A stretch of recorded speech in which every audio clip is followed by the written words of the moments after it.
దేవునికి స్తోత్రం. హల్లెలూయా, హల్లెలూయా. మన ప్రభువును ప్రియరక్షకుడైన యేసుక్రీస్తు శ్రేష్టమైన నామంలో నేటి ఆరాధనకు కూడి వచ్చిన మీ అందరికీ కూడా నా హృదయపూర్వకమైన వందనాలు తెలియజేస్తా ఉన్నాను. దేవుని మహాకృపా కనికరాలను బట్టి దేవుడి రీతిగా సజీవుల సంఖ్యలో ఉంచి మరొక ప్రభు దినాన ఆయన సన్నిధిలో మనం ఉండటానికి ప్రభువు సహాయం చేశారు. హల్లెలూయా. ఒక మాటను చదువుకుందాం. మార్కు సువార్త 10వ అధ్యాయము 28, 29, 30 వచనాలు అందరం కలిసి చదువుకుందాం. మార్కు సువార్త 10వ అధ్యాయము 28, 29, 30 వచనాలు. పేతురు, ఇదిగో మేము సమస్తమును విడిచిపెట్టి నిన్ను వెంబడించితిమని ఆయనతో చెప్పసాగదు. అందుకు యేసు ఇట్లనెను, నా నిమిత్తమును సువార్త నిమిత్తమును ఇంటినైనను అన్నదమ్ములనైనను అక్క చెల్లెండ్రైనను తల్లిదండ్రులనైనను పిల్లలనైనను భూములనైనను విడిచినవాడు ఇప్పుడు ఇహమందు హింసలతో పాటు నూరంతలుగా ఇండ్లను అన్నదమ్ములను అక్క చెల్లెండ్లను తల్లులను పిల్లలను భూములను రాబోవు లోకమందు నిత్య జీవమును పొందునని మీతో నిశ్చయముగా చెప్పుచున్నాను. నిత్య జీవము పొందునని మీతో నిశ్చయముగా చెప్పుచున్నాను. ప్రార్థన. మమ్మల్ని అతి మిక్కిలిగా ప్రేమించిన మా ప్రియ పరలోకపు తండ్రి, ఈ సమయంలో మరొకసారి మీ పాద సన్నిధి చేరటానికి మీరు చూపిన కృపను బట్టి స్తోత్రాలు. గడచిన కాలం మీ రెక్కల నీడలో భద్రపరిచారు. క్షేమాన్ని సమృద్ధిని మాకు అందించారు. స్తోత్రాలు. మరొక ప్రభు దినాన మీ సన్నిధిలో మేము ఉండటానికి సహాయము చేశారు. రాజా, మీ అద్భుతాశ్చర్య కార్యాలు మా మధ్యలోన జరిగించండి. వినగలిగిన చెవిని, గ్రహించే హృదయాన్ని మా అందరికి ఇవ్వండి. పేరు పేరున మాతో మీరు ముచ్చటించమని బతిమాలుకుంటూ ఉన్నాం. అల్పుడైన నన్ను మరుగు చేయండి, మీ ఆత్మచేత నింపి వాడుకోండి. మీకే మహిమలు ఆరోపిస్తూ యేసయ్య నామంలో అడిగి వేడుకుంటున్నాము పరమ తండ్రి, ఆమేన్. దేవునికి స్తోత్రం. హల్లెలూయా. ప్రభువునందు ప్రియ సహోదరి సహోదరులారా, చదవబడిన మాటలు చాలా శ్రద్ధగా గమనించండి. మార్కు సువార్త 10వ అధ్యాయములో 17వ వచనం మొదలు ఒక ఆసక్తికరమైన సంఘటన జరుగుతూ ఉంది. దాంతో పాటు అనేకమైన ప్రశ్నలు తలెత్తుతూ ఉన్నాయి శిష్యులకి. ఆ సంఘటన చూసినప్పుడల్లా శిష్యులు రకరకాలుగా ఆలోచించడం మొదలు పెట్టారు. వారి సందేహాలన్నిటికీ తోడు 28వ వచనంలో పేతురు మాత్రం అడుగుతున్నాడు. వాస్తవానికి పేతురుని మనం దుడుకు పేతురు అంటాం కదా. ఏది దాచుకోలేడు, ఏది ఆపుకోలేడు. కోపం వచ్చినా ఆపుకోలేడు, సందేహం వచ్చినా ఆపుకోలేడు కదా. అవిశ్వాసం ఉన్నా దాచుకోలేడు, అది కూడా బయటపడతానే ఉంటుంది. అటువంటి పేతురు ఒక సందేహాన్ని ప్రభువారిని అడుగుతూ ఉన్నాడు. అదేంటంటే, మేము సమస్తమును విడిచిపెట్టి నిన్ను వెంబడించితిమని ఆయనతో చెప్పసాగను. మేము సమస్తాన్ని విడిచిపెట్టి. మార్కు సువార్తలో ఈ రీతిగా అడుగుతూ ఉన్నాడు.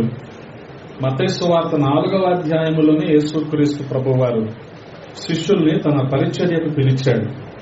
మీ వలలు వీటన్నిటినీ విడిచిపెట్టి నన్ను వెంబడించండి. ఇది చాలా ప్రాముఖ్యమైన సంగతి. శిష్యులైన వారు పరిచర్యలోకి రావటానికి, ప్రభు వారిని వెంబడించటానికి, ప్రభు వారి తర్వాత ఆ పరిచర్యను కొనసాగించటానికి, అనేకులకు సువార్తను ప్రకటించటానికి నాంది ఎక్కడుందంటే మత్తయి సువార్త 4వ అధ్యాయంలో మనం చూస్తా ఉన్నాం. అదే శిష్యులు వలలు వాటన్నిటిని విడిచిపెట్టి యేసుక్రీస్తు ప్రభువారు అన్న మాట ఏంటంటే, నన్ను వెంబడించండి అని. వాస్తవానికి విడిచిపెట్టడం అనేది ఈ 2025లో మనం నేర్చుకుందాం. దీనంతటి ఎండ్ ప్రొడక్ట్ ఏంటంటే 30వ వచనంలో అంటున్నాడు కదా, నిత్య జీవము. హల్లెలూయా. ఇహలోకమందు మీరు ఏదైతే విడిచిపెట్టుకున్నారో రాబోయే లోకంలో అవన్నీ ఎన్ని రెట్లు ఉంటాయంట? 100 రెట్లు ఉంటాయి. దీనితో పాటు ఏముంటుంది? నిత్య జీవం ఉంటుంది. హల్లెలూయా. మన భక్తి, మన విశ్వాసము, దీనంతటి ప్రయాస మీద మనకి లభించేది ఏంటంటే నిత్య జీవము. ఇది చాలా అవసరం. ఏదో కొంతకాలం మనిషి ఇక్కడ ఒక 60, 70 లేదా 80 సంవత్సరాలు ఈ భూలోకంలో జీవించి పేరు ప్రఖ్యాతులు సంపాదించి సంపద కూడబెట్టి ఈ లోకాన్ని విడిచిపెట్టి వెళ్ళిపోతాడు. కానీ ఆ తరువాత జరగబోయేదేంటి? దాని మీద మనకి ఒక సంపూర్ణ అవగాహన అవసరం. గమనించండి, అప్పుడే ప్రభువుని నమ్ముకున్నవారు, ప్రభువులు అనేక సంవత్సరాలుగా కొనసాగుతున్నవారు, కొంత విశ్వాసం ఉన్నవారు, ప్రభువుని అంగీకరించకపోయినా విశ్వాసం ఉన్నవారు, అంగీకరించి సంవత్సరాల తరబడి, ఏళ్ల తరబడి వెంబడిస్తున్నవారు, వీళ్ళందరికీ అంతిమ లక్ష్యం ఏంటంటే నిత్య జీవం. గమనించండి, ఇటర్నల్ లైఫ్. ఇది చాలా అవసరం కదా. మనం ఇక కొంతకాలం ఇక్కడ ఎలాగ ఉండబోతున్నాం అనే దాని మీద మనం ఎన్నో ప్రణాళికలు కలిగి ఉంటాం. వాస్తవానికి మనిషి జీవితం ఎలాంటిదంటే కొంతసేపు కనబడి అంతలో మాయమైపోయే ఆవిరి లాంటిది. అలాగే అటువంటి జీవితం కోసం, తాత్కాలికమైన జీవితం కోసం మనిషి చాలా ప్రణాళికలు కలిగి ఉంటున్నాడు కదా. కానీ 1000 ఏళ్లు ఆయనతో జీవించే భాగ్యం, ఆ నిత్య జీవితం కోసం మనిషి చేయవలసింది చాలా ఉంది. ఒకానొక రోజున ఒక యవనస్తుడు పరిగెత్తుకుంటూ యేసుక్రీస్తు ప్రభువు దగ్గరికి వచ్చాడు. వచ్చి మోకరించి మోకాళ్ళ మీద పడి యేసుక్రీస్తు ప్రభువు వారిని ఒక విషయం అడుగుతూ ఉన్నాడు. ఏమంటున్నాడు? 17వ వచనంలో చదువుతారా? సద్బోధకుడా, నిత్య జీవమునకు వారసుడగుటకు నేనేమి చేయుదునని ఆయనను అడిగాను కదా. నిత్య జీవం పొందుకోవాలంటే నేనేం చెయ్యాలయ్యా? ఇంకొకటి, ఆ యవనస్తుడు సంబోధిస్తున్న మాట ఏంటంటే సద్బోధకుడా అంటున్నాడు కదా. సద్బోధకుడా అన్నాడు అంటే దుర్బోధకుడు కూడా ఉన్నాడు. కాబట్టి యేసుక్రీస్తు ప్రభువు వారు మాత్రమే సద్బోధకుడని గ్రహించిన వ్యక్తి అడుగుతున్నది ఏంటంటే, నిత్య జీవానికి నేను వారసుడిని అవ్వాలంటే, నిత్య జీవం పొందుకోవాలంటే నేనేం చెయ్యాలి కదా. చెప్పాను కదా, కొంతకాలం ఈ భూలోకంలో మనం జీవించే కాలం, దీనికోసం మనం చాలా ప్రణాళికలు కలిగి ఉంటాం కదా. అంతెందుకండి, కొన్ని గంటల వ్యవధి కొంత ప్రయాణం చేస్తాం అనుకుందాం, దీనికి చాలా ప్రణాళిక కలిగి ఉంటాం కదా. ఒక 6-7 గంటలు ప్రయాణం చేస్తున్నాం అనుకుందాం కదా. ఎక్కడ ఆగాలి, ఎక్కడ ఆగకూడదు, ఎక్కడ భోంచేయాలి, ఏం తినాలి, ఎలాగుండాలి, ఇవన్నీ ఆలోచిస్తాం. మరి అలాంటిది నిత్య జీవాన్ని పొందుకోవాలంటే మనం చేయవలసిందేంటి? అందుకనే ఆ తర్వాత వచ్చిన యేసుక్రీస్తు ప్రభు వారు ఆ యవనస్తుడిని తిరిగి అడుగుతూ ఉన్నాడు, నన్ను సద్బోధకుడని, సత్పురుషుడని ఎలా చెప్పుచున్నావు? దేవుడు ఒక్కడే గాని మరి ఎవడును సత్పురుషుడు కాదు. నరహత్య చేయవద్దు, వ్యభిచరింపవద్దు, దొంగిలవద్దు, అబద్ధ సాక్ష్యము పలకవద్దు, మోసపుచ్చవద్దు, నీ తల్లిదండ్రులను సన్మానింపుము అను ఆజ్ఞలు నీకు తెలియను కదా అని అతనితో చెప్పాను. చెప్తే అతనేమంటున్నాడు, బాల్యము నుండి ఇవన్నీ అనుసరించుచునే యుంటినని చెప్పాను. గమనించండి, వాస్తవంగా ఇక్కడ ఒక మేధో మదనం జరుగుతుంది. ఆ యవనస్తుడు అడుగుతున్న దానికి, యేసుక్రీస్తు ప్రభు వారు జవాబు చెప్తున్న దానికి there was an intellectual discourse. ఇందులో శిష్యులకు వస్తున్న సందేహం గమనించండి. మనం కూడా చాలా సందర్భాల్లో రోజుకు 3 అధ్యాయాలు, ఆదివారం 5 అధ్యాయాలు చదివితే సంవత్సరంలో పూర్తవుద్ది అన్న ఆలోచనలో చదివేస్తా ఉంటాం కదా. కానీ కొన్ని విషయాల దగ్గర మనకి స్పష్టత రాదు, క్లారిటీ రాదు. అప్పుడు ఏం చేయాలి? గమనించండి, కొన్ని ప్రాథమికమైన సత్యాలు ఉంటాయి మనం చదువుకునేటప్పుడు. ఈ ఫండమెంటల్స్ మీద మనకు అవగాహన లేదనుకోండి, ఆ తర్వాత అంతా కూడా అగమ్యగోచరంగా ఉంటుంది. విశ్వాస జీవితం కూడా అలాగే ఉంటుంది. ఎందుకు నువ్వు ప్రభువుని వెంబడిస్తున్నావు అంటే ఒక్కొక్క మనిషి ఒక్కొక్క కారణం చెప్పొచ్చు కదా. ఆ రోజుల్లో కూడా యేసుక్రీస్తు ప్రభు వారిని వెంబడించిన వారు రకరకాల కారణాలు చెప్పొచ్చు. ఇప్పుడు మత్తయి సువార్త 4వ అధ్యాయములో యేసుక్రీస్తు ప్రభు వారిని వెంబడించారు శిష్యులు. ఎందుకు వెంబడించారయ్యా అంటే ఆయన రమ్మన్నాడు, మేము వచ్చాం అనే సాధారణమైన ఒక జవాబు చెప్పుండొచ్చు. ఈ జవాబు దగ్గరికి తర్వాత వెళ్దాం, అదే పేతురు అడుగుతున్న సందేహం దగ్గరికి తర్వాత వెళ్దాం. కానీ ఆ రోజున ప్రభువుని వెంబడించిన వారు రకరకాల కారణాల చేత వెంబడించారు.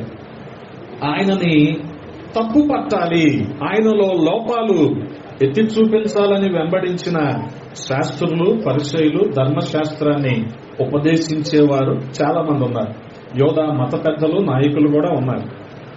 వారితో పాటుగా అవసరతల్లో ఉన్నవారు, అది స్వస్థత కావచ్చు, లేకపోతే దయ్యాల నుంచి విడుదల కావచ్చు. దయ్యం పేరు చెప్పుద్దా?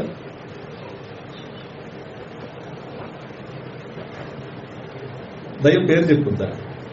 ఎవడు విజ్ఞాన ప్రదర్శన కోసం పేరు చెప్పాలి? దయ్యం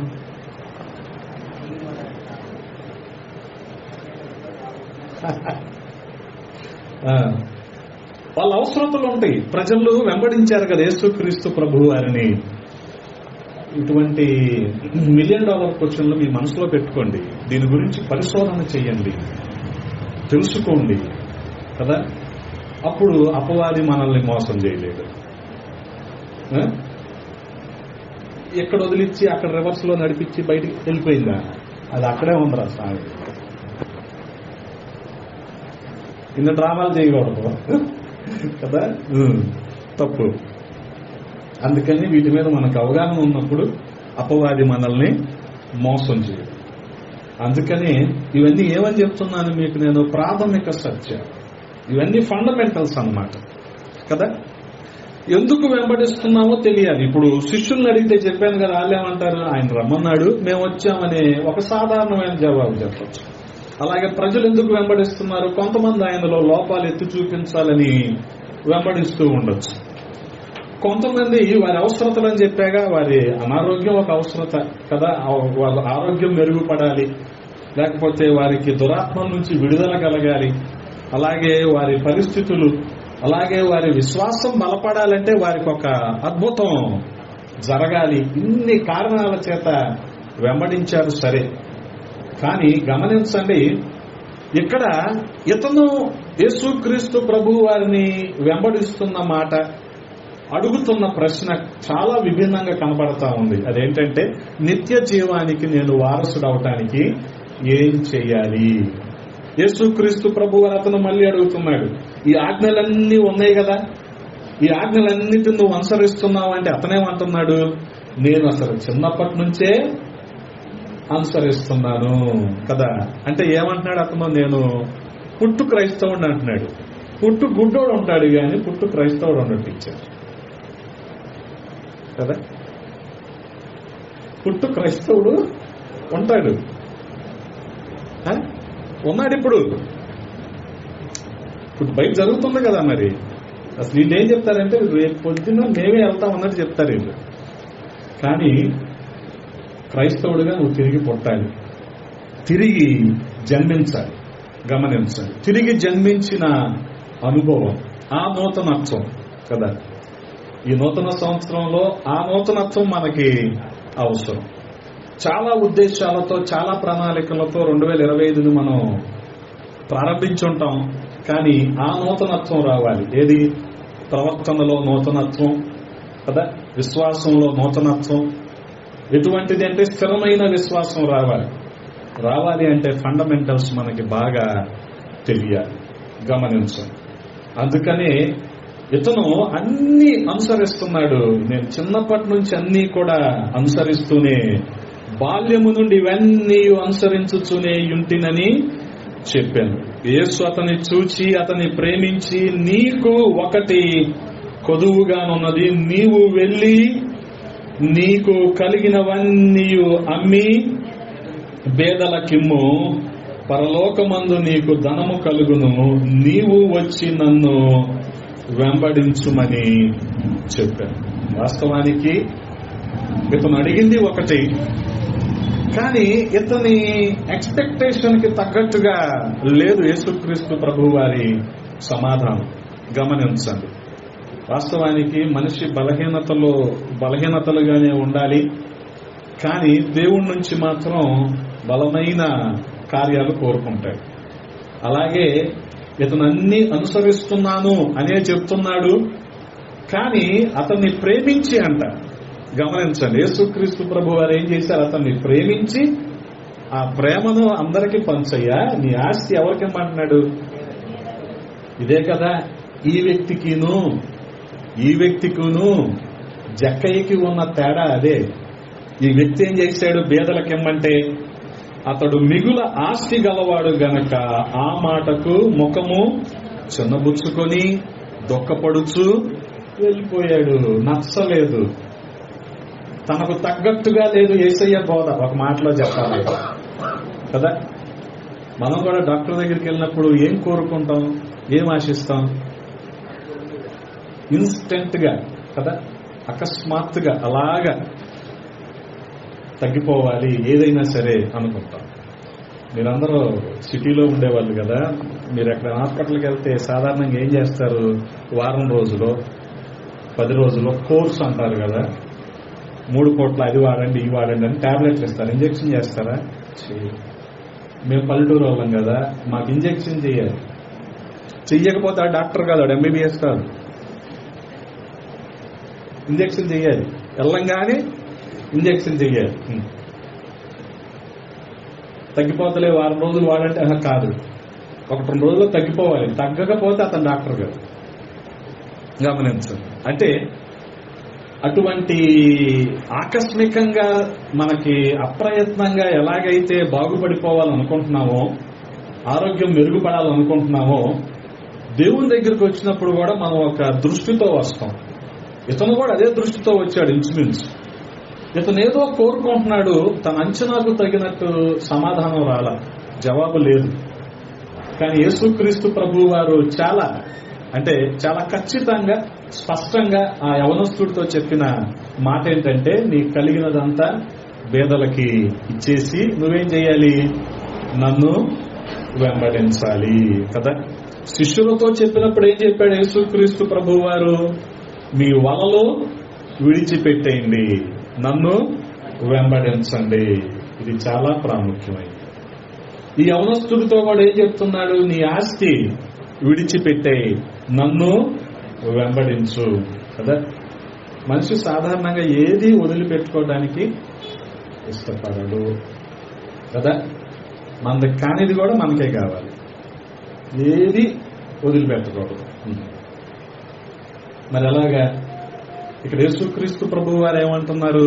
విడిచిపెట్టు అంటున్నారు కదా. ఈ సమాధానం అతనికి నచ్చల, ఈ జవాబు అసలు అతను ఊహించల.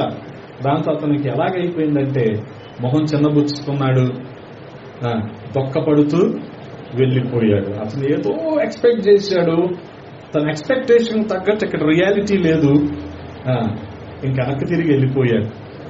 అంటే ఏంటండి, విశ్వాసము మన ఊహలకు తగ్గట్టు ఉండాలా? కాదు కదా. మనం అనుకున్నట్టు జరిగితేనే ఆయన దేవుడా కదా. ఈ అభిప్రాయాలు ఈ రోజు చాలా మంది ఉంటున్నారు. గమనించండి. చెప్పానుగా, డాక్టర్ దగ్గరికి వెళ్తే ఇమీడియట్ గా తగ్గిపోవాలి. సేవకుడు ప్రార్థన చేసిన వెంటనే ఇమీడియట్ గా కార్యం జరిగిపోవాలి. జరగకపోతే అతను సేవకుడు కాదంటున్నారు ఈ రోజుల్లో. నువ్వు స్టెల్లా ఆడిటోరియంకి వెళ్ళు, లేకపోతే ఇంకే ఫంక్షన్ హాల్కి వెళ్ళు, ఇంకే 2 స్టార్ హోటల్స్ కి వెళ్ళు. అక్కడ ఫంక్షన్ హాల్స్ లో, కాన్ఫరెన్స్ హాల్స్ లో జరిగే చోట ఇమీడియట్ గా జరిగిపోవాలి.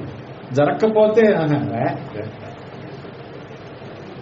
ఇంకెక్కడండి మన విశ్వాసము, మన నిరీక్షణ? దేవుడు ఎందుకు ఈ కార్యాన్ని ఆలస్యం చేస్తున్నాడని ఏ రోజైనా ఆలోచిస్తామో? మనం అనుకున్నట్టు జరిగిపోవాలి. అవసరమైతే మనమే సలహాలు ఇస్తాం. ప్రభువా అలా చెయ్యి, ఇలా చెయ్యి అంటాం. రోహిత్ శర్మ ఫోన్ నెంబర్ మీ దగ్గర లేదుగా, ఉంటే మీరే సలహా ఇచ్చేవాళ్ళు. రోహిత్ శర్మ అలా కాదు ఇలాగ ఆడారు. ఎందుకంటే మనం దేవుడికే సలహాలు ఇచ్చేవాళ్ళం కదా. పాపం రోహిత్ శర్మ క్యాప్టెన్సీ పోయేదా, మనం సలహాలు తీసుకుని ఉండుంటే మనం ఇవ్వలేదు, ఆడ తీసుకోలేదు. అమ్మ రోహిత్ శర్మ తెలిసే నీకు తెలీదా?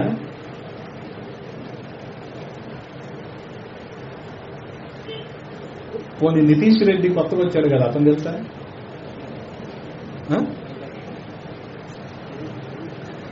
హైదరాబాద్ అతనే. సో ఇన్ని రకాలుగా మనం సలహాలు ఇస్తాం దేవుడికి, అలా చేయి ఇలా చేయి అంటా ఉంటాం. కానీ ఆయన చిత్తానికి ఆయన ఇష్టానికి మనల్ని మనం సమర్పించుకోవటం అనేది మాత్రం మనకి రావటంలా. ఇక్కడ కూడా ఇతనిలో మనం కనిపిస్తున్నది అదే. అతనికి అది రావటంలా. దేవుడు చెప్పిన దానికి విధేయత చూపించటం ఈ యవనస్తుడికి రావటంలా. ఇతను ఏదో అనుకున్నాడు, ఏదో జరిగింది. ఆ తర్వాత వచనాల్లో చూడండి, 23వ వచనంలో అప్పుడు యేసు చుట్టూ చూచి ఏమంటున్నాడు ఆయన? ఆస్తి గలవారు దేవుని రాజ్యంలో ప్రవేశించుట ఎంతో దుర్లభమని తన శిష్యులతో చెప్పాను. చాలా వాస్తవం ఈ మాట. ఎందుకనంటే ఇటువంటి వారు ఈ సంపదను బట్టి ప్రభువుని మర్చిపోతారు. ప్రభువు మీద ఆధారపడరు, సంపద మీద ఆధారపడతారు. స్వంత జ్ఞానం మీద, స్వంత తెలివితేటల మీద ఆధారపడతారు, దేవుని మీద ఆధారపడరు. కాబట్టి ఇలాంటి వారు దేవుని రాజ్యంలో ప్రవేశించటం కష్టం అని శిష్యులతో చెప్తూనే ఆయన మాటలకు శిష్యులు విస్మయమొందిరి. ఎందుకని? ఇలా జరగదు అంటే ఎప్పుడు యేసుక్రీస్తు ప్రభు వారి నుంచి ఆ మాటను వాళ్ళు వినల. ఎందుకనంటే ప్రతి సందర్భంలో కూడా ఆయన మాట్లాడిన మాటలను బట్టి స్వస్థత కలగటం, అద్భుతాలు జరగటం ఇవే చూశారు. కానీ అసలు ఇలా డబ్బు ఉన్నవాడు పరలోక రాజ్యంలోకి వెళ్ళడం అంటే వాళ్ళకి ఆ మాట కష్టంగానే ఉంది కదా. వాళ్ళు కూడా ఆశ్చర్యపోయారు. గమనించండి, ఆయన అంటున్న మాటలు ఏంటంటే, అందుకు యేసు తిరిగి వారితో ఇట్లనెను, పిల్లలారా, తమ ఆస్తి అందు నమ్మిక ఉంచువారు దేవుని రాజ్యంలో ప్రవేశించుట ఎంతో దుర్లభం. అంతకు మునుపు ఆయన చెప్పింది వీళ్ళకి అర్థం కాలేదని ఇంకోసారి చెప్తున్నాడు ఆయన. ఇది కన్ఫర్మేషన్ అన్నమాట, ఇది నిర్ధారణ. అంతకుముందు ఏమన్నాడు? ఆస్తి కలిగిన వారు దేవుని రాజ్యంలో ప్రవేశించటం కష్టం అన్నాడు. తర్వాత ఏమన్నాడు? ఆస్తి మీద నమ్మకం ఉంచుకునేవారు, దాని మీద ఆధారపడేవారు కదా. సాధారణంగా మనం అనుకుంటాం ఇది మన పేరు మీద ఉంది కదా అని. అది డబుల్ రిజిస్ట్రేషన్ ఉంది, మీకు తెలుసా?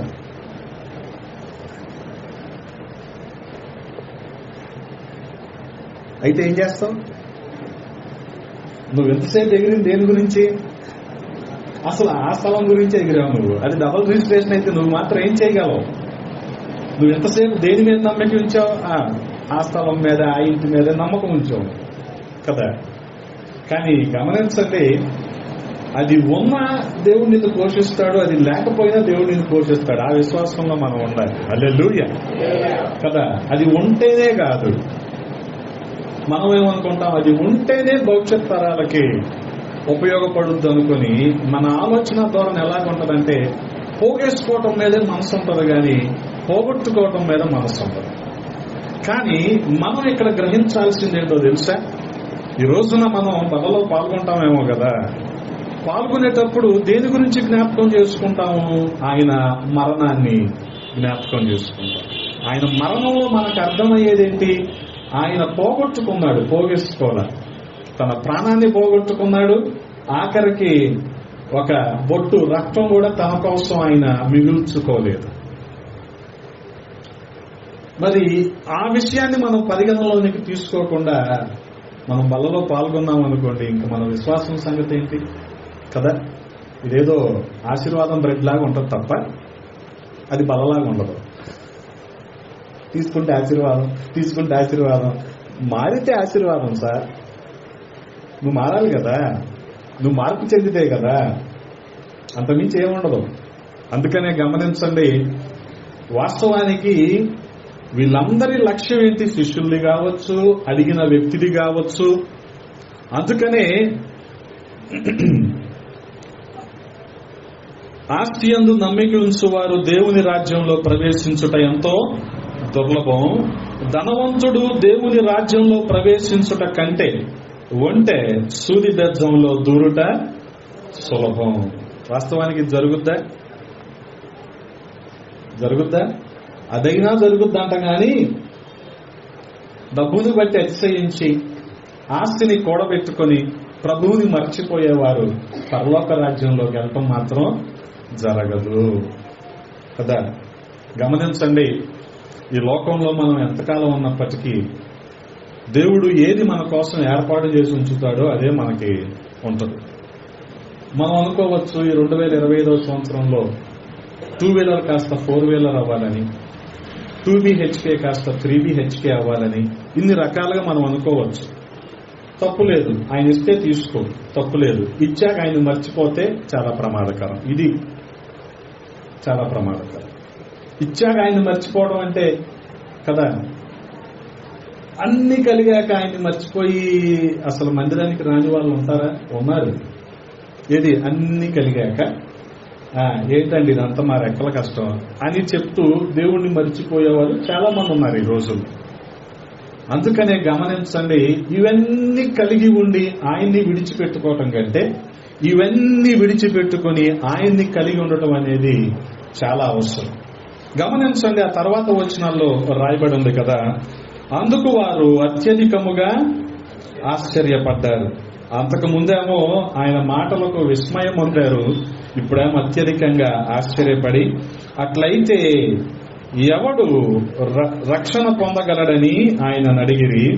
యేసు వారిని చూచి, ఇది మనుషులకు అసాధ్యమే గాని దేవునికి సమస్తము సాధ్యమే అని అనెను. హల్లెలూయా. గమనించండి, అందుకని చూడగలిగితే వాస్తవానికి మనము ఆయన కోసం స్థిరమైన విశ్వాసంతో ఉండాలని మనం అనుకోవాలి. అనుకుంటే చాలు, ఆయన మనం నిలబెడతాడు తప్ప మనం అన్ని రకాలుగా ఆలోచించి సరే అటో కడుగు ఇటో కడుగు వేసినట్టున్నాం అనుకోండి, ఇది జరిగేది కాదు.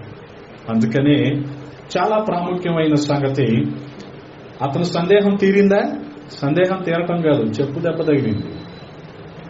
ఎవరికి?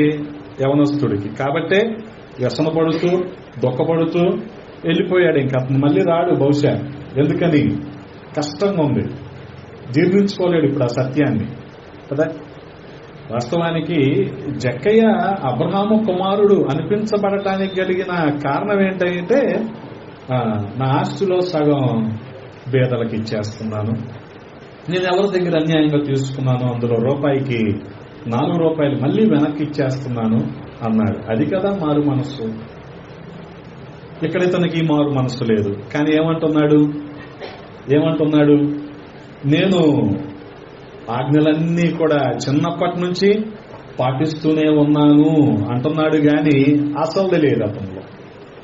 గమనించండి, ఈరోజు చాలా మంది కూడా అలాగే ఉంటున్నాం. ఎలాగుంటున్నాం మనం అంటే, ఏదైనా చేయొచ్చు, ఆదివారం మందిరంకి వెళ్తే చాలు అన్నట్టు ఉంటున్నాం కదా. ఇప్పుడు అతను కూడా ఇవన్నీ పాటిస్తున్నాడు, గాని ప్రభు ప్రేమను చూపించే విధంగా అతను లేడు. అంటే దేవుని కోసం విడిచిపెట్టేవాడిగా అతను లేడు. విడిచిపెట్టి ప్రభువుని వెంబడించేవాడిగా యవనస్తుడు లేడు. కానీ శిష్యులు ఏం చేశారు? వారి వలలు అనగా వారి జీవనాధారాన్ని కూడా విడిచిపెట్టి, వారి వలలు జీవనాధారం, వాళ్ళ దోనె పడవాయి వాళ్ళ ఆస్తులు కూడా విడిచిపెట్టి ప్రభువుని వెంబడించారు. ఇప్పుడు అదే పేతురు సమస్య. పేతురుకు వచ్చిన సందేహం కూడా అదే. అతను విడిచిపెట్టలేకపోయాడు కాబట్టి పరలోక రాజ్యంలో ప్రవేశింపడని చెప్పాడు. మరి మేమన్నీ విడిచిపెట్టి వచ్చాంగా కదా. ఈ సందేహం కూడా పేతురుకు ఉంది. అందుకని 28లో ఏమంటున్నాడు గమనించండి. పేతురు, ఇదిగో మేము సమస్తమును విడిచిపెట్టి నిన్ను వెంబడించితిమని ఆయనతో చెప్పసాగాను. అందుకు యేసు ఇట్లా, నేను నా నిమిత్తమును సువార్త నిమిత్తమును ఇంటినైనను, అన్నదమ్ములనైనను, అక్క చెల్లెండ్రైనను, తల్లిదండ్రులనైనను, పిల్లలనైనను, భూములనైనను విడిచినవాడు ఏం చేస్తాడు? ఇక్కడ ఏదైతే విడిచిపెట్టుకున్నాడో పరలోకంలో 100 రెట్లు వాటన్నిటినీ కూడా పొందుకుంటాడు. హల్లెలూయా. గమనించండి. అందుకని రాబో కాలంలో వాటిని పొందుకోవటంతో పాటుగా నిత్య జీవము కూడా పొందుకుంటాడు. ఇది చాలా ప్రాముఖ్యమైనది. అందుకని ఇక్కడ విడిచిపెట్టుకొని నిత్య జీవాన్ని పొందుకుంటామా? ఇక్కడ అన్ని కలిగి ఉండి నిత్య జీవాన్ని పోగొట్టుకుంటామా? ఇది మనం ఆలోచన చేసుకోవాలి. అందుకని ఏదో వెళ్తుంది, అలాగా జీవితం సాగిపోతుంది, ఏదో యాంత్రికంగా అలాగ వెళ్ళిపోతుంది. ఇప్పుడు వచ్చిన నష్టం ఏంటి? ఇన్ని తీర్మానాలు చేసుకోవాలా? విడిచిపెట్టుకుంటాం. ఇప్పటికే చాలా వదిలిపెట్టాం, టీ వదిలిపెట్టలేకపోయాం. ఇవన్నీ చేసుకుంటామా, చేసుకోగలమని మనం అనుకుంటా ఉంటాం. ఏంటక్క టీ తాగుతావా? ఏంటి తాగక్క, తప్పలేదు. I respect your tea. చూసినప్పుడు నాకు అర్థమైంది టీ.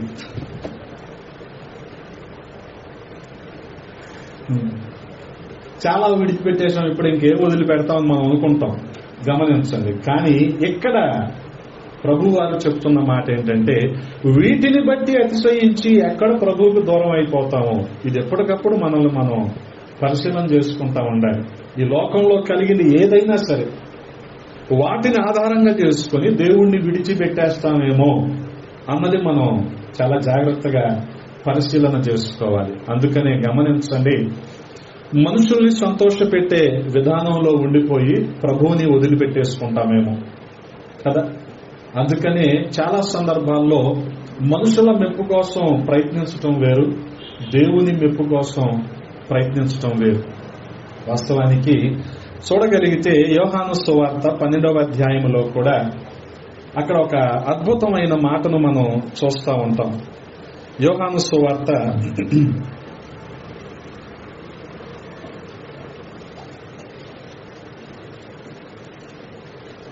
12వ అధ్యాయంలో గమనించండి. యోహాను సువార్త 12వ అధ్యాయములో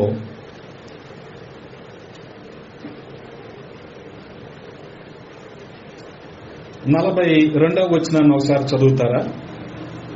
42వ వచనం. అయినను అధికారులలో కూడా అనేకులు ఆయన యందు విశ్వాసముంచిరి గాని సమాజములో వెలివేయబడుదురేమోనని ఏమో అని పరిసయ్యులకు భయపడి వారు ఒప్పుకొనలేదు. గమనించండి. ఆ తర్వాత 43లో వారు దేవుని మెప్పు కంటే మనుషుల మెప్పును ఎక్కువగా కోరుకున్నారు. దేవుని మెప్పు కంటే మనుషుల మెప్పు. వాస్తవానికి మనుషుల మెప్పు కోసం ప్రయత్నిస్తే నిత్య జీవం మనకు ఉండదు. గమనించండి. ఎందుకనంటే మనం ప్రభువుని మాత్రమే సంతోష పెట్టాల్సిన వారమై ఉన్నాం. ఆ రీతిగా గమనించగలిగితే ఇప్పుడు పేతురుకి ఒక రకంగా తన సందేహానికి సమాధానం మొదటే వచ్చింది. కానీ ఇక్కడ పేతురుతో దేవుడు సూటిగా మాట్లాడాక రెండవసారి నిర్ధారణ కూడా అయిపోయింది. అదేంటంటే ఏమని రాయబడి ఉంది? ఇక్కడ ఏదైతే విడిచిపెట్టుకుంటామో పరలోకంలో అవి 100 రెట్లు దేవుడు మనకి అనుగ్రహిస్తాడు అని. హల్లెలూయా. అందుకని గమనించండి, ఆ రీతిగా విడిచిపెట్టుకొని ప్రభువుని మహిమపరిచిన వారు అనేక మంది భక్తుల్ని మనం చూస్తా ఉన్నాం. విడిచిపెట్టుకొని ప్రభు వారిని వెంబడించిన వారు. గమనించండి, ఆదికాండము 12వ అధ్యాయములో అబ్రహామును మనం చూస్తా ఉన్నాం కదా. ఆదికాండము 12వ అధ్యాయములో అబ్రహాము చూడగలిగితే మొదటి వచనంలో, యెహోవా నీవు లేచి నీ దేశము నుండి నీ బంధువుల యొద్ద నుండి నీ తండ్రి ఇంటి నుండి బయలుదేరి నేను నీకు చూపించు దేశమునకు వెళ్ళుము. అంటే ఇప్పుడు అబ్రహాం చేయాల్సిందేంటి? దేశాన్ని విడిచిపెట్టేయాలి, బంధువుల్ని విడిచిపెట్టేయాలి, తండ్రి ఇంటిని విడిచిపెట్టేయాలి, దేవుడు చూపించే దేశానికి వెళ్ళాలి. ఆ రీతిగా విడిచిపెట్టేయటం వలన అబ్రహాము ఎలాగ మారాడు? విశ్వాసులకు తండ్రిగా మారాడు. దాదాపుగా ఆదికాండం 12వ అధ్యాయంలో వచ్చిన అబ్రహాము ప్రస్తావన ఇంచుమించు మనం రోమీలకు రాసిన పత్రిక వరకు ప్రతి సందర్భంలో విశ్వాసం అంటే ఆయన గురించే మనం చదువుతూ ఉంటాం. గమనించండి. కారణం ఏంటంటారు? ఆ రీతిగా ప్రభువుని సమస్తాన్ని విడిచిపెట్టి అబ్రహాము వెంబడించాడు. అంత మాత్రమే కాదు, 2వ వచనంలో రాయబడి ఉంది కదా, నిన్ను గొప్ప జనముగా చేసి నిన్ను ఆశీర్వదించి నీ నామమును గొప్ప చేదును, నీవు ఆశీర్వాదముగా నొందువు. నిన్ను గొప్ప జనము చేస్తా, నిన్ను ఆశీర్వదిస్తా. వాస్తవానికి ఈ ఆశీర్వాదాలు, దీవెనలు అవి ఇహపరమైనవి కావచ్చు, ఆధ్యాత్మికమైనవి కావచ్చు. అవన్నీ ప్రభు ద్వారా మనకి కలిగినవి. అందుకనే ఈ భూలోక ఆశీర్వాదాల కంటే పరలోక ఆశీర్వాదాలు అనేక రెట్లు గొప్పవి. కాబట్టి వాటి కోసం మనం ప్రయత్నించాలి. అందుకనే 3వ వచనంలో కూడా ఏమని రాయబడి ఉంది? నిన్ను ఆశీర్వదించు వారిని ఆశీర్వదిస్తాను, నిన్ను దూషించే వారిని శపిస్తాను, భూమి యొక్క సమస్త వంశములు నీయందు కదా. దేవుడు అటువంటి ఆశీర్వాదాన్ని ఇచ్చారు. వాస్తవానికి అబ్రహాము విడిచిపెట్టుకుందేంటి? తన దేశము, తన ఇల్లు, తన ఆస్తి. కానీ దేవుడు అబ్రహాముని ఎలా చేశాడు? భూమి మీద సమస్త వంశాలు కూడా అబ్రహాము ద్వారా ఆశీర్వదించబడతాయి. అదే కదా ఇప్పుడు పేతురుతో కూడా చెప్తున్నాడు యేసుక్రీస్తు ప్రభు వారు. మీరు ఈ భూలోకంలో దేన్ని విడిచిపెట్టుకుంటారో పరలోకంలో అవి ఉంటాయి. అవి ఎన్ని రెట్లు ఉంటాయి? 100 రెట్లు ఉంటాయి. వాటితో పాటు నిత్య జీవము కూడా మీకు ఉంటది. అందుకనే గమనించండి, ఆ రీతిగా అబ్రహాము తన దేశాన్ని విడిచిపెట్టాడు. శిష్యులు వారి వలలు అనగా వారి జీవనోపాధిని, వారి ఆస్తిని విడిచిపెట్టుకున్నారు. గమనించండి, ఇక్కడ రాజుల మొదటి గ్రంథము 19వ అధ్యాయం 19వ వచనంలో ఎలీషా మనకు కనబడుతూ ఉన్నాడు. ఏలియా అచ్చటి నుండి పోయిన తరువాత అతనికి షాపాతు కుమారుడైన ఎలీషా కనబడెను. అతడు తన ముందరనున్న 12 అరకల ఎడ్ల చేత దుక్కి దున్నించుచు 12వ అరక తాను తోలుచుండెను. ఏలియా అతన్ని చేరబోయి తన దుప్పటి అతని మీద వేయగా, గమనించండి ఏం జరిగింది? 2 ఆత్మను ఎలీషా పొందుకున్నాడు. ఎలీషా పరిచర్యకు పిలువబడే సమయానికి ఎలీషా చేస్తున్న పని ఏంటంటే 12 అరకలు దున్నుతూ ఉన్నాడు ఎడ్ల చేత. 12వ అరక ఇతను దున్నుతున్నాడు.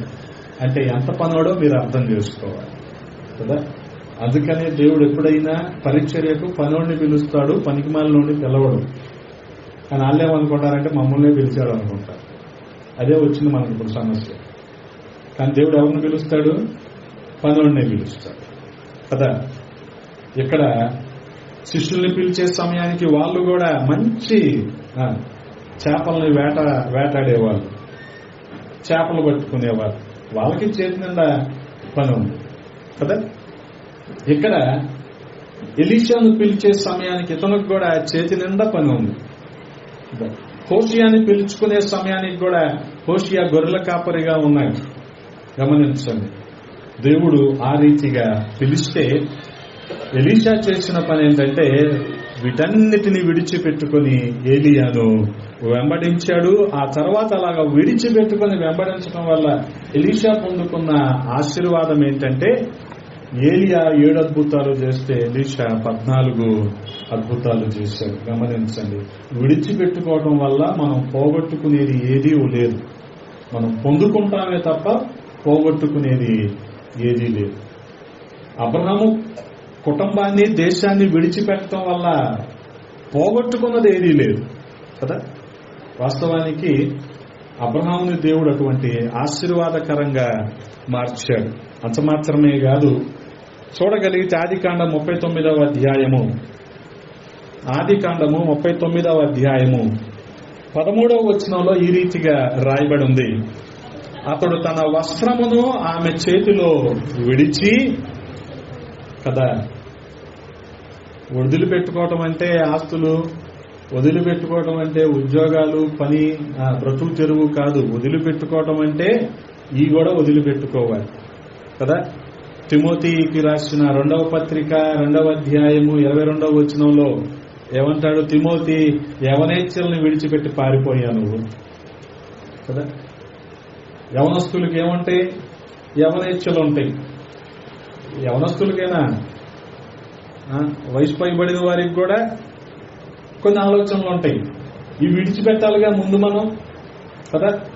అందుకనే ఇక్కడ యోసేపు చేసిందేంటి?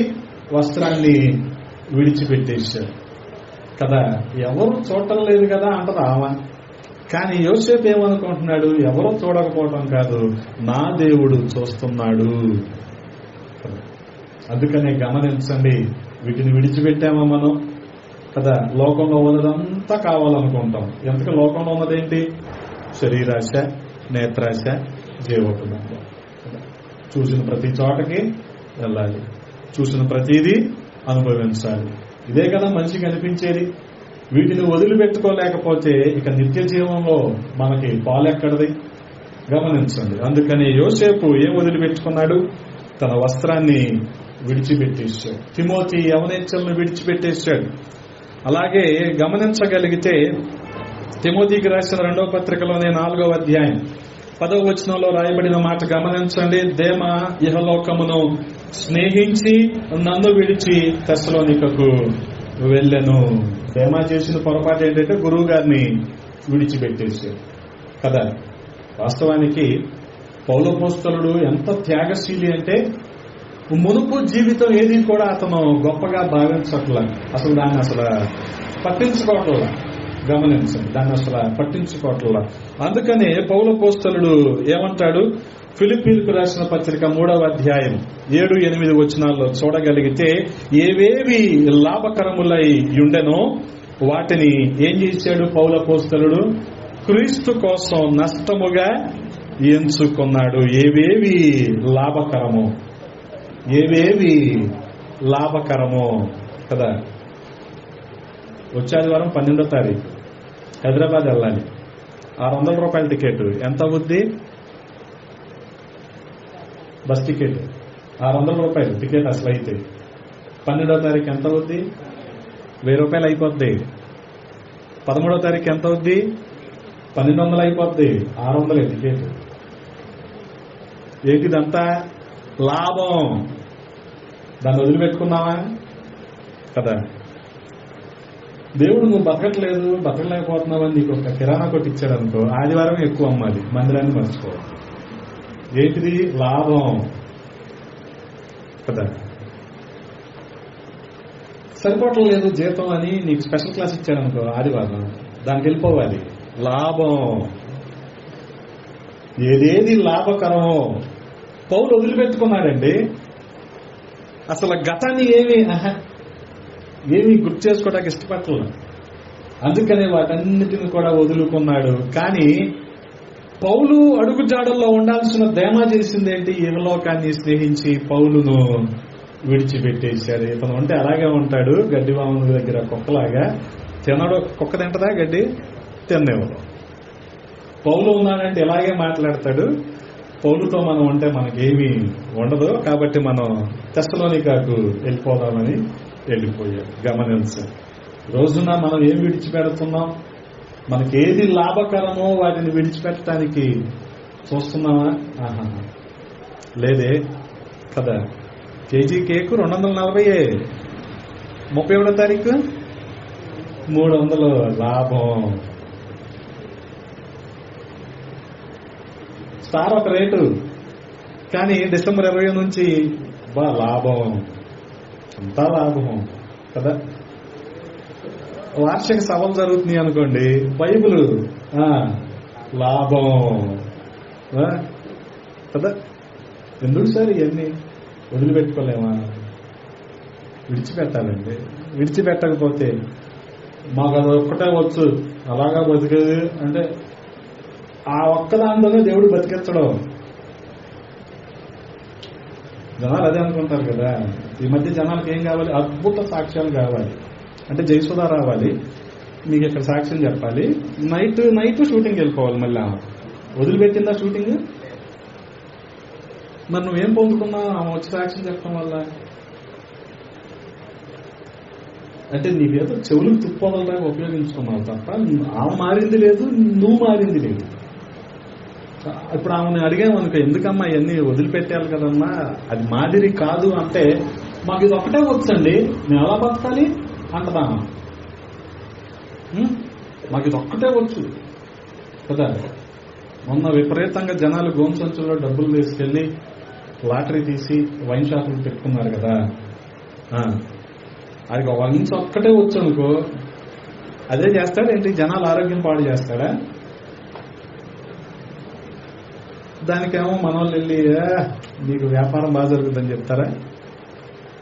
అందుకని ఏదేది లాభకరమో పౌలపోస్తలులు చేసినటువంటి వాటిని నష్టంగా ఎంచుకున్నాడు. ఆ తర్వాత 8వ వచనంలో ఏమంటున్నాడు, నిశ్చయముగా నా ప్రభువైన యేసుక్రీస్తును గూర్చిన అతి శ్రేష్టమైన జ్ఞానము నిమిత్తమై సమస్తమును ఏం చేసుకున్నాడు, నష్టముగా ఎంచుకున్నాడు. అంటే అవన్నీ కూడా విడిచిపెట్టుకున్నాడు. అనుగుణంగా పౌలపోస్తలుడు అనేకులకు కూడా మాదిరికరమైన పరిచారకుడిగా మారాడు. హల్లెలూయా. శిష్యులు చెప్పాం కదా, ఏం విడిచిపెట్టుకున్నారు, వాళ్ళకి కలిగినదంతా విడిచిపెట్టుకున్నారు. ఇక వాళ్ళకి కుటుంబము, అన్నదమ్ములు, వాళ్ళకి పరిచర్యే ప్రాముఖ్యమైనది. ఆ రీతిగా వాళ్ళు పరిచర్య చేశారు. అందుకనే గమనించండి, సమరయ స్త్రీ కూడా చూడగలిగితే యోహాను సువార్త 4వ అధ్యాయం 28వ వచనంలో రాయబడింది, ఆ స్త్రీ తన కొండ విడిచిపెట్టి ఊరిలోనికి వెళ్ళింది. గమనించండి, తన కొండను విడిచిపెట్టింది. వీళ్ళందరూ, ఇప్పుడు నేను మీకు ఎవరినైతే ఉదహరిస్తూ ఉన్నానో వీళ్ళందరూ విడిచిపెట్టుకున్నవారే, అంటే పోగొట్టుకున్నవారే, కానీ ప్రభువులో అనేక రెట్లు పొందుకున్నవారు. హల్లెలూయా. సమరయ స్త్రీతో దేవుడు మాట్లాడాడు, ఆమెను ఒప్పించాడు, ఆమెను కన్విన్స్ చేశాడు. ఆమె ఒక రకమైన అభిప్రాయంలో ఉండిపోయింది. ఆమెను దేవుడు ఒప్పించాడు. ఆమె ద్వారానే స్వజనులకు, ఆమె పట్టణంలో ఉన్న వారికి సువార్తను ప్రకటించడానికి ఆమెనే పంపించాడు. హల్లెలూయా. అదే రీతిగా గమనించండి, హెబ్రీయులకు రాసిన పత్రిక 11వ అధ్యాయము 24వ వచనంలో ఈ రీతిగా రాయబడి ఉంది. 11వ అధ్యాయము 24వ వచనంలో, మోషే పెద్దవాడైనప్పుడు విశ్వాసమును బట్టి ఐగుప్తు ధనము కంటే క్రీస్తు విషయమైన నింద గొప్ప భాగ్యమని ఎంచుకొని అల్పకాలము పాపభోగం అనుభవించుట కంటే దేవుని ప్రజలతో శ్రమ అనుభవించుట మేలని యోచించి ఫరో కుమార్తె యొక్క కుమారుని అనిపించుకొనుటకు ఒప్పుకొనలేదు. ఏలయనగా అతడు ప్రతిఫలముగా కలుగబోవు బహుమానమందు దృష్టి ఉంచెను. హల్లెలూయా. గమనించండి, వీరందరూ విడిచిపెట్టుకున్న వాళ్ళే. వాస్తవానికి మోషే అంత ప్రయాసపడాల్సిన అవసరం లేదు కదా. తనేదో రాజకుటుంబీకుడిగా ప్రశాంతమైన జీవితం గడిపేయచ్చు, కానీ నా సొంత ప్రజలు బానిసత్వంలో ఉంటే నేను ఇక్కడ ఎలాగుంటానని చెప్పి వెళ్లి ప్రయాసపడ్డాడంటే తన రాజరికాన్ని కూడా మోషే విడిచిపెట్టుకున్నాడు. చూడండి ఎంతమంది విడిచిపెట్టుకొని ప్రభువులో కొనసాగుతూ నిత్య జీవానికి అర్హులయ్యారు. ఆ రీతిగా ప్రియ సహోదరి సహోదరులారా, బహుశా ఈ నూతన సంవత్సరంలో ఏదో సాధిద్దాం, పోగేసుకుందాం అన్నవారికి పోగొట్టుకోమంటే కష్టంగానే ఉంటుంది, కాదనము. కానీ ప్రభువుని మర్చిపోయేంతగా మనం ఈ లోకంలో సాధించాల్సింది ఏదీ లేదు. ప్రభువుని విడిచిపెట్టేంతగా ఈ లోకంలో మనం సంపాదించాల్సింది ఏదీ లేదు. కాబట్టి ఆయన మనకుంటే అన్నీ ఉన్నట్టే. అది గ్రహించి ఆయనతో 1000 ఏళ్లు పరిపాలనలో మనం ఉండే భాగ్యాన్ని మనం పొందుకొనలాగున ప్రతి ఒక్కరము కూడా ప్రయాసపడదాం. అటువంటి కృప దేవాది దేవుడు మనందరికీ దయచేయునుగాక. ఆమేన్. తలలు వంచండి, ప్రార్థన చేసుకుందాం. పరిశుద్ధుడా, ప్రేమ కలిగిన తండ్రి, ఈ ఉదయకాల సమయంలో కొద్ది మాటలు ధ్యానించటానికి నాయన మీరు కృపను చూపించారు. స్తోత్రాలు రాజా. ఏ రీతిగా అయితే మిమ్మల్ని విడిచిపెట్టి ఈ లోకమే ప్రాధాన్యం అనుకొని ప్రభువా ఈ లోకాన్ని మెప్పు కోసము ఘనత కోసం ఉన్న అనేకులు నాయన వారు నిత్య జీవానికి అర్హులు కాదు అని మీరు చాలా స్పష్టంగా బోధించారు ప్రభువా. ఆ విషయాన్ని మేము గ్రహించుకొని మీకోసం ఈ లోకాన్ని సైతం మా ఎంపికను సైతం మేము విడిచిపెట్టుకొని మీలో కొనసాగే భాగ్యాన్ని ఇవ్వండి. అనుగుణంగా నిత్య జీవానికి ప్రతి ఒక్కరిని వారసుల్ని చేయమని బతిమాలుకుంటూ ఉన్నాం రాజా. మీకంటే మాకు ఏది ఎక్కువ కాదయ్యా. ఆ రీతిగా విశ్వాసముతో నిరీక్షణతో కొనసాగే కృపనివ్వమని బతిమాలుకుంటూ ఉన్నాం.